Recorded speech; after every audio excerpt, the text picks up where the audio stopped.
नमस्कार दोस्तों। Bharat agro services your family farm के एक नए वीडियो में आप सभी का स्वागत है। जैसा कि आप जानते हैं कि भारत एग्रो सर्विसेज एक बकरी, सोनाली मुर्गी, कड़कनाथ, टर्की, गिनी फाउल, बटेर का फार्म है जो कि रांची झारखंड में स्थित है।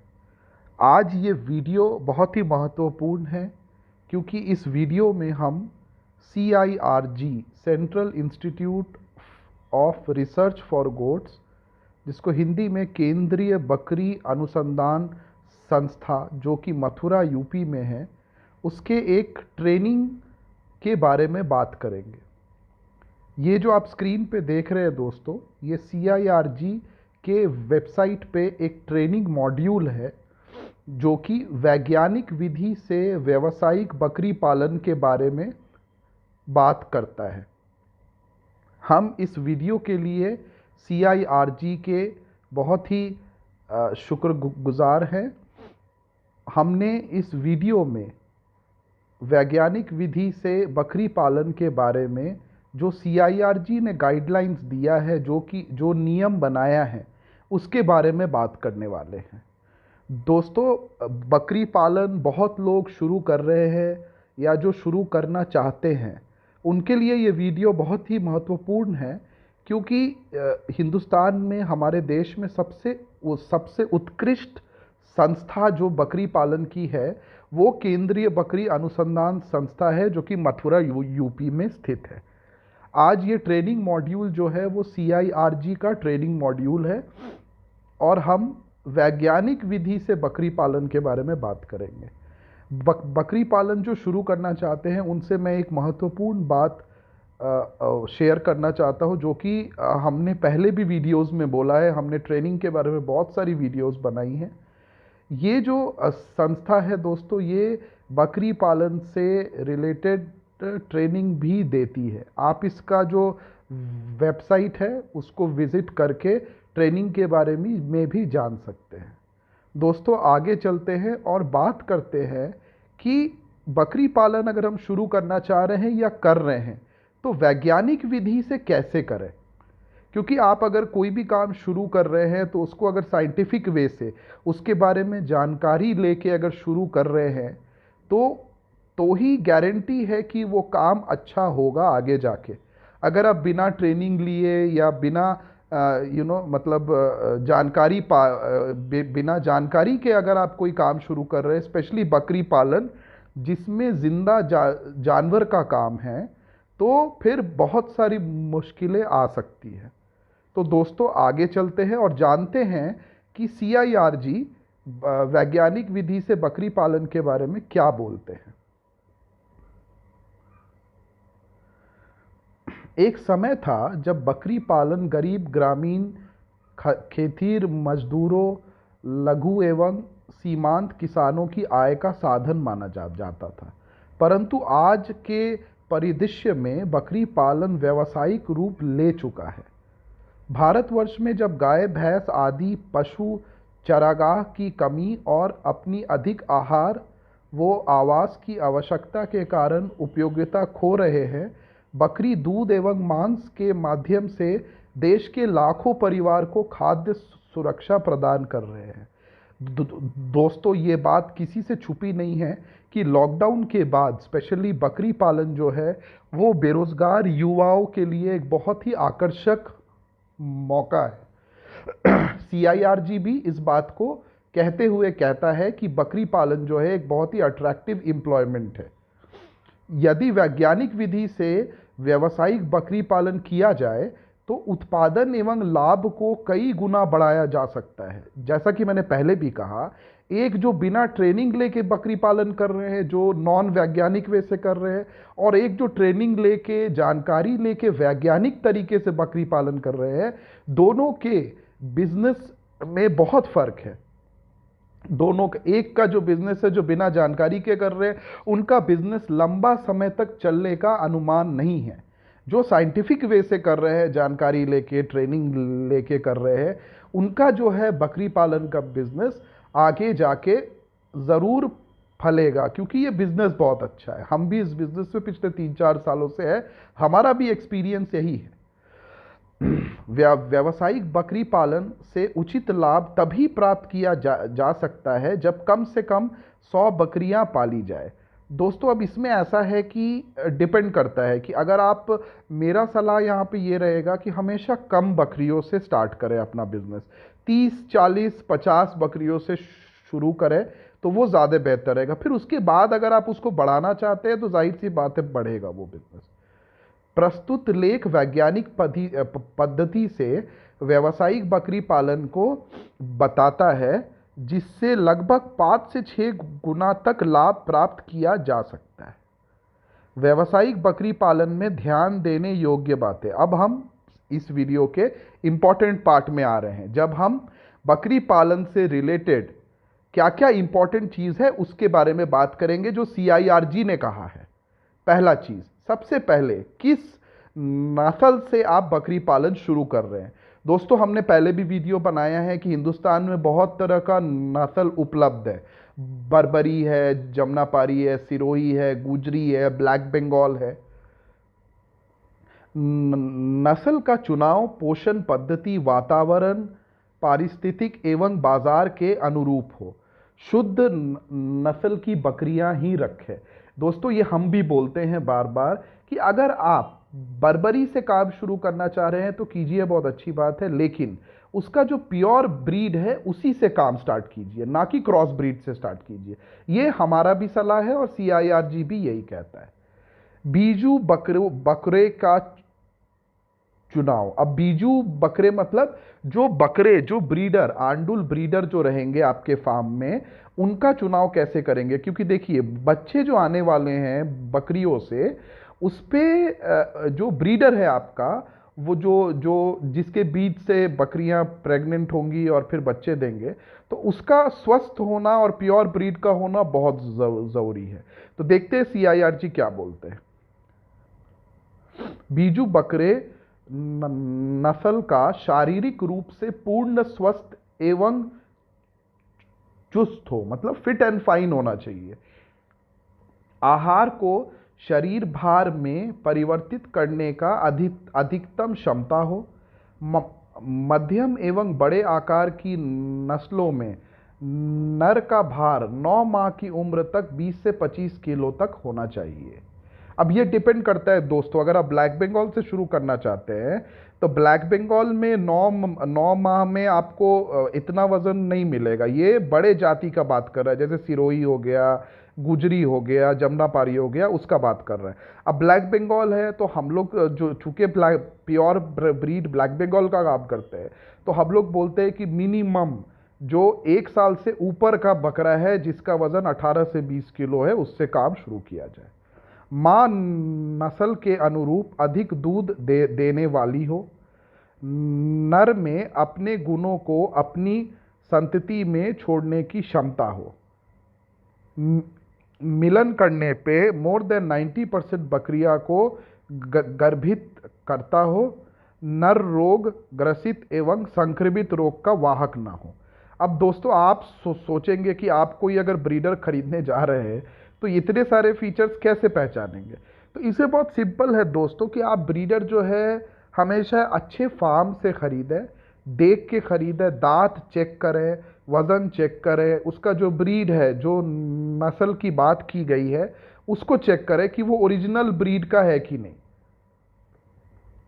आगे चलते हैं दोस्तों, बकरी का चुनाव। अब हमने इससे पहले जो ब्रीडर है उसके बारे में बात किया। अब देखते हैं कि बकरी का कैसे अच्छी बकरी का चुनाव करें, किन किन बातों का ध्यान रखें। बकरी शुद्ध नस्ल की एवं शारीरिक रूप से स्वस्थ होनी चाहिए। नस्ल के अनुरूप कद काठी व ऊंचाई लंबाई अच्छी होनी चाहिए। दूध की मात्रा एवं दुग्ध काल अच्छा होना चाहिए। प्रजनन क्षमता, 2 ब्याहों के बीच अंतराल एवं जुड़वा बच्चे पैदा करने की दर अच्छी हो। ये भी वही चीज़ है दोस्तों कि बकरियां आप जो खरीदें वो अच्छे फार्म से खरीदें, अच्छे जगह से उसको खरीदें। और मैं हमेशा से ये बात बोलता हूँ कि अगर उस बकरी का जो पहला बच्चा दिया हुआ है वो देखने का मौका अगर आपको मिल जाए, तो आप वो बच्चे को देख के अनुमान लगा सकते हैं कि की जो माँ है उसका बच्चा कैसा ग्रोथ कर रहा है। तो उसी मुताबिक आप जो है बकरियों का ये करें, चुनाव करें अपने फार्म के लिए। अब प्रजनन प्रबंध कैसे करें। पूर्ण परिपक्व होने के बाद 1.5 से 2 वर्ष बकरे का प्रजनन के लिए उपयोग ना करें। बहुत इंपॉर्टेंट बात है दोस्तों। मिनिमम जो बकरा है, जो ब्रीडर है, उसको 1.5 साल तो कम से कम आप छोड़ दें। 1 साल हम बोलते हैं, 1 साल एटलीस्ट आप छोड़ दें और कोशिश करें कि वो 1 से 1.5 साल के बाद ही प्रजनन करे। तो उससे जो बच्चे होंगे वो स्वस्थ बच्चे पैदा होंगे। एक बकरा 25 से 30 बकरियों को गाभित करने के लिए पर्याप्त है। 30 से अधिक बकरियों पर बकरों की संख्या बढ़ा देनी चाहिए। यहाँ हमारा सलाह है कि 10 से 15 बकरियों पे एक बकरा आप रखें अपने फार्म पे। प्रजनन बकरों को 1 से 1.5 वर्ष बदल दें, जिससे अंतः प्रजनन के दुष्परिणामों से बचा जा सके। जो ब्रीडर है आपका, उसको हर 1 से 1.5 साल के बीच में बदल दें आप, वो ज़्यादा बेहतर रहेगा। मध्यम आकार की नस्लों में, जो कि ब्लैक बंगाल है, प्रथम बार बकरियों को गर्भित करने समय उनका शरीर भार 16 किलो एवं उम्र 10 माह या अधिक होना चाहिए। एकदम सही बात है। बड़े आकार की नस्लों में प्रथम बार बकरियों को गर्भित कराते समय उनका शरीर भार 20 किलोग्राम एवं उम्र 12 माह होनी चाहिए। बड़े नस्ल का मतलब जो ऊंची नस्ल है, पहले भी बताया, सिरोही, बर्बरी, जमनापारी। मध्यम या छोटे नस्ल की बात करें तो ब्लैक बंगाल। वातावरण को ध्यान में रखते हुए उत्तर मध्य भारत में बकरियों को अक्टूबर, नवंबर एवं मई जून माह में गाभित करें। ये आपको थोड़ा ध्यान में रखना है। बरसात में कोशिश करें कि जो है बकरी गाभिन ना हो। कम प्रजनन एवं उत्पादन क्षमता वाली 10 से 20% एवं रोग ग्रसित मादाओं को प्रति वर्ष निष्कलन करते रहना चाहिए। मतलब जो आपके लॉट में, जो आपके फार्म में कमज़ोर बकरियां हैं 10 से 20% या उससे ज़्यादा, तो उसको हर वर्ष आप निकालते रहें, उसको कंटिन्यू मत करें फार्म में। मादाओं को गर्मी में आने के 10 से 16 घंटे बाद नर से मिलन कराएं। पोषण प्रबंध के बारे में अब बात करते हैं कि कैसे हमें खान पान, पोषण का बकरियों में ध्यान रखना है। नवजात बच्चों को पैदा होने के आधे घंटे के अंदर खीस पिलाएं। अब खीस क्या क्या होता है दोस्तों, आप लोग जानते होंगे। माँ का जो दूध होता है उससे ज़्यादा पौष्टिक, इंसान के लिए भी माँ का जो दूध होता है बच्चा पैदा होने के बाद, उससे ज़्यादा पौष्टिक कोई भी चीज़ नहीं है। इसलिए माँ का दूध जो है बच्चा पैदा होने के आधा घंटा के बाद पिलाएं। इससे उन्हें जीवन भर रोग प्रतिरोधक क्षमता प्राप्त, मतलब इम्यूनिटी बूस्टर है, रोग से लड़ने की क्षमता पैदा होगी इससे। बच्चों को 15 दिन का होने पे हरा चारा एवं रातब मिश्रण खिलाना आरंभ करें तथा 3 महीना का होने पे माँ का दूध पिलाना बंद कर दें। देखिए दोस्तों, ये CIRG कह रहा है। ये सब चीज़ को, ये सब छोटी छोटी बातें हैं, बट अगर फार्म को हमें वैज्ञानिक तरीके से सक्सेसफुल करना है तो ये सब चीज़ों का ध्यान रखना पड़ेगा। मांस उत्पादन के लिए नर बच्चे, मतलब मेल बच्चों को 3 से 9 माह की उम्र तक शरीर भार का 2.5 से 3% तक समुचित मात्रा में ऊर्जा, मकई हो गया, ज्वार हो गया, गेहूं हो गया, ये सब देना शुरू करें। एवं प्रोटीन, मूंगफली, अलसी, तिल, बिनौली का खल अवश्य युक्त रातब मिश्रण देवें।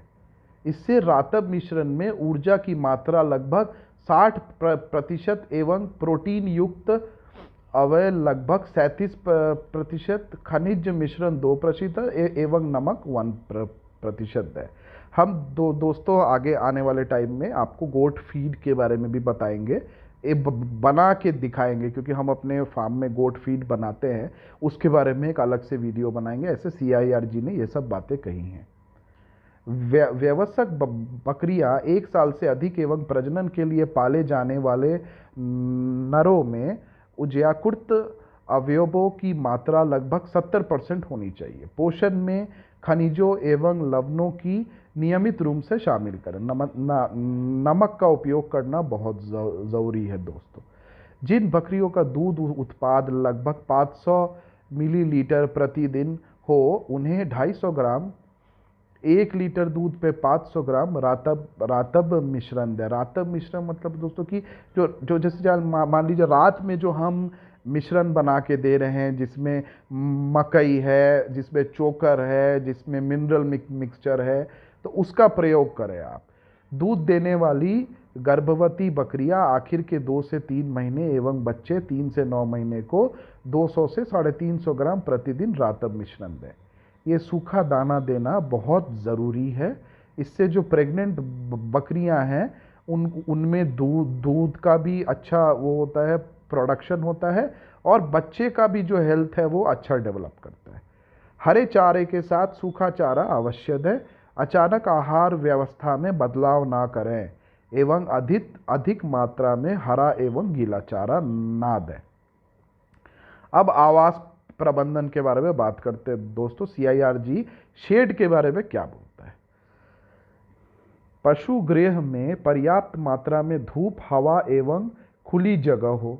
इससे सिंपल सी बात है, हमने पहले भी वीडियोस में कहा है। सर्दियों में ठंड से एवं बरसात में बौछार से बचने की व्यवस्था करें। पशु गृह को साफ एवं स्वच्छ रखें। इसमें फॉर्मेलिन हो गया, फिनाइल हो गया, इसका छिड़काव जो है मिनिमम हफ्ते में 1 बार करें। अल्प आयु मेमनों को सीधे मिट्टी के संपर्क में आने से बचने के लिए फर्श पे सूखी घास या पुआल बिछा दें तथा उसको तीसरे दिन बदलते रहें। इसका एक और उपाय है दोस्तों कि आप ज़मीन से थोड़ा ऊंचा, जैसे बांस का हो गया, इसका शेड अगर बना लेंगे ज़मीन से थोड़ा ऊंचा, तो उससे जो है मिट्टी के कांटेक्ट में नहीं रहेंगे जानवर। वर्षा ऋतु के पूर्व एवं बाद में फर्श के ऊपरी सतह की 6 इंच मिट्टी बदल दें। बहुत इंपॉर्टेंट बात है दोस्तों ये। बरसात के बाद फर्श के ऊपरी सतह के से 6 इंच तक आप जो है मिट्टी को बदल दें। इससे जो भी कीटाणु, बरसात में कीटाणु ज़्यादा होते हैं दोस्तों, तो कीटाणु वगैरह जो है वो खत्म हो जाएगा। अल्पायु मेमने, गर्भित बकरियां एवं प्रजनन बकरे की अलग आवासीय व्यवस्था करें। जो छोटे छोटे बच्चे हैं, जो प्रेग्नेंट बकरियां हैं, इनको अलग अलग खानों में रखें। हमने पहले ही बताया है कि आपके गोट फार्म में एक खाना होना चाहिए जो छोटे बच्चे हैं उनके लिए, एक खाना ब्रीडर के लिए होना चाहिए, एक खाना जो नॉर्मल बकरियां हैं उनके लिए होना चाहिए, एक खाना जो आपकी गर्भित बकरियां है, जो प्रेग्नेंट बकरियां हैं उनके लिए होना चाहिए। एक व्यवसायिक बकरी को 3 से 4 स्क्वायर मीटर खुला एवं 1 से 2 स्क्वायर मीटर डेढ़ क्षेत्रफल की आवश्यकता होती है। हमने एक डिटेल वीडियो बनाया है इसके ऊपर। ब्यांत के बाद बकरी तथा उसके मेमने को 1 सप्ताह तक साथ रखें, क्योंकि वो साथ रहेगा, माँ के साथ रहेगा, माँ का दूध पिएगा, तो साथ ही रखें। स्वास्थ्य प्रबंधन मतलब स्वास्थ्य के बारे में क्या क्या चीज़ आप ध्यान में रखें। CIRG क्या बोलता है इसके बारे में? वर्षा ऋतु से पहले एवं बाद में साल में 2 बार कृमिनाशक दवा ज़रूर पिलाएं।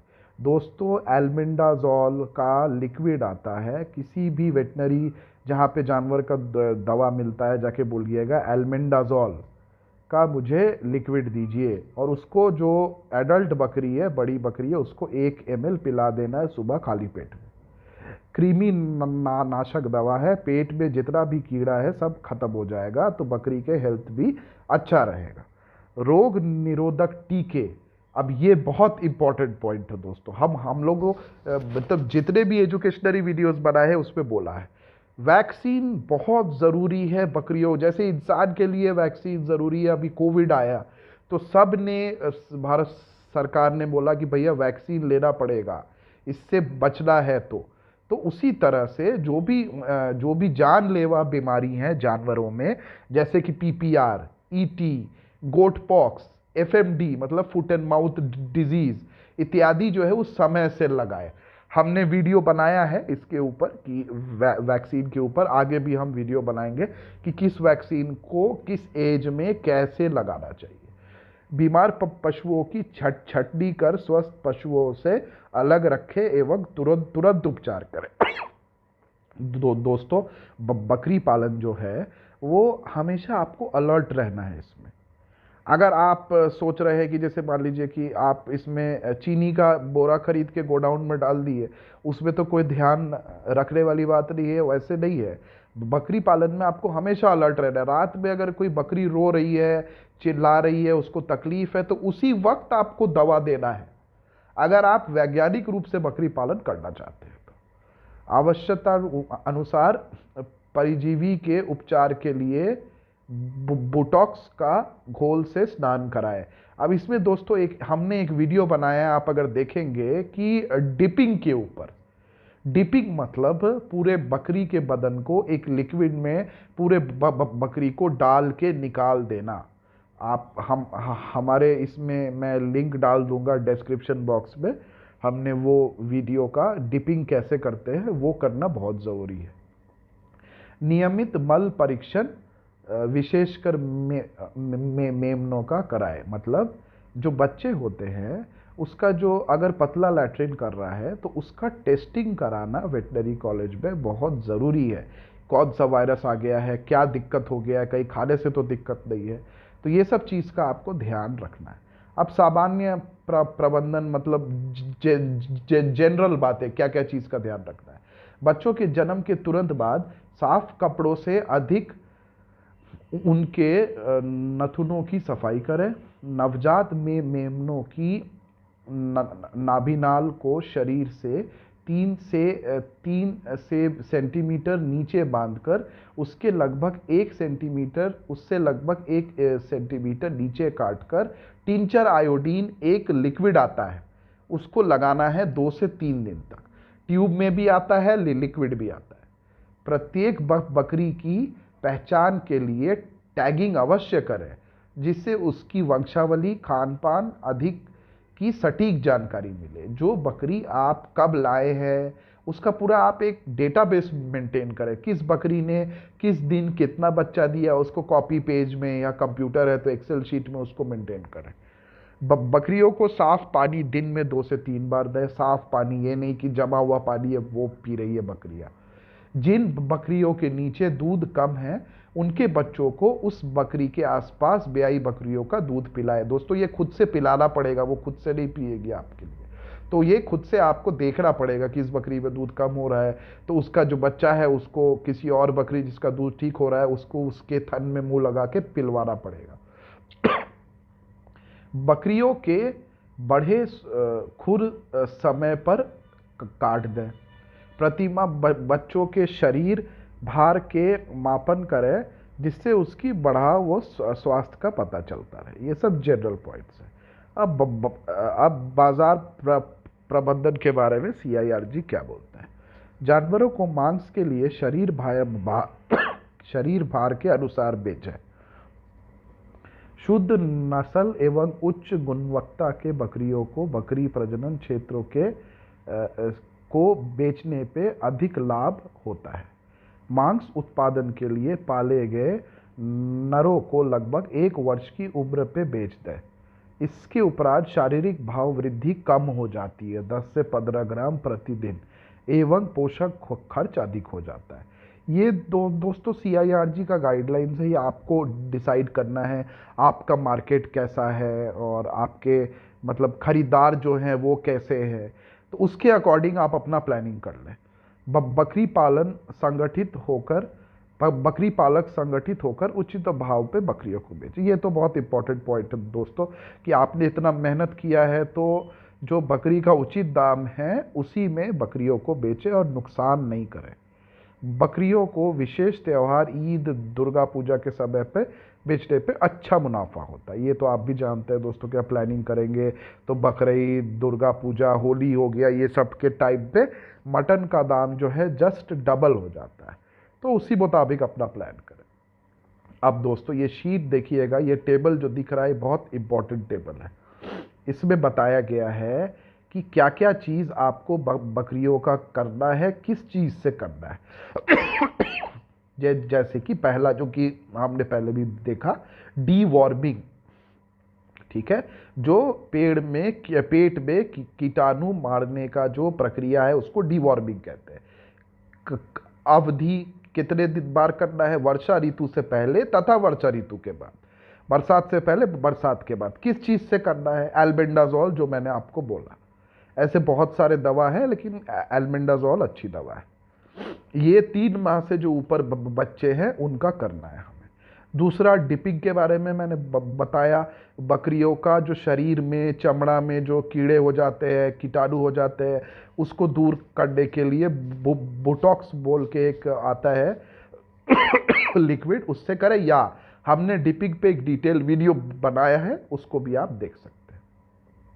टीकाकरण, अब जो इंपॉर्टेंट वैक्सीन है उसके बारे में बताया गया। पीपीआर वर्ष में किसी भी समय करें, त्वचा के नीचे आपको इंजेक्शन देना है पीपीआर का, ठीक है। टीका का असर जो है 3 वर्ष तक रहता है, आयु 3 माह से ऊपर, ठीक है। सेकेंड है एफएमडी, जो मैंने बताया, फुट एंड माउथ डिजीज, ये भी वर्ष में किसी भी समय दे सकते हैं। शरीर के मांस वाले भाग में देना है और इसका जो असर है वो 6 महीना तक रहता है, ठीक है। उसके बाद है एचएफ, शरीर के मांस भाग में दे, इसका असर जो है 6 महीना तक रहता है। सबका आयु 3 महीना होने के बाद ही वैक्सीन दे दोस्तों। उसके बाद है ईटी, जिसको बोलते हैं त्वचा के नीचे वाले भाग में देना है, इसका असर 6 महीना तक रहता है। और जो गोट पॉक्स है ये भी त्वचा के नीचे वाले भाग में देना है, इसका जो असर है वो 1 वर्ष तक रहता है। ये सब बहुत महत्वपूर्ण बातें हैं दोस्तों। अगर आप खुद से वैक्सीन नहीं दे सकते हैं, ट्रेनिंग में आपको ट्रेनिंग या आपको प्रैक्टिकल एक्सपीरियंस नहीं है, कृपया करके मत दें। अपने एरिया के अच्छे वेटनरी डॉक्टर को बुलाएं, उनको बोल दें कि सर मेरा ये सब वैक्सीन देना है। वो एक आपसे फीस लेंगे और सारी बकरियों को दे देंगे। वैक्सीन पे zero compromise, zero tolerance policy अपनाएं। एफएफडी एवं ईटी के टीकाकरण को प्रभावी बनाने के लिए 3 से 4 सप्ताह बाद बूस्टर डोज अवश्य लगाएं। ये दोनों का एक बार और 3 से 4 हफ्ता बाद एक बूस्टर डोज भी लगाना ज़रूरी है। पीपीआर को 3 वर्ष के अंतराल पे एवं एफएफडी और ईटी के टीकों को 6 महीना के अंतराल पे अवश्य लगवाएं। यहाँ लिखा हुआ है दोस्तों, बहुत ज़रूरी बात है।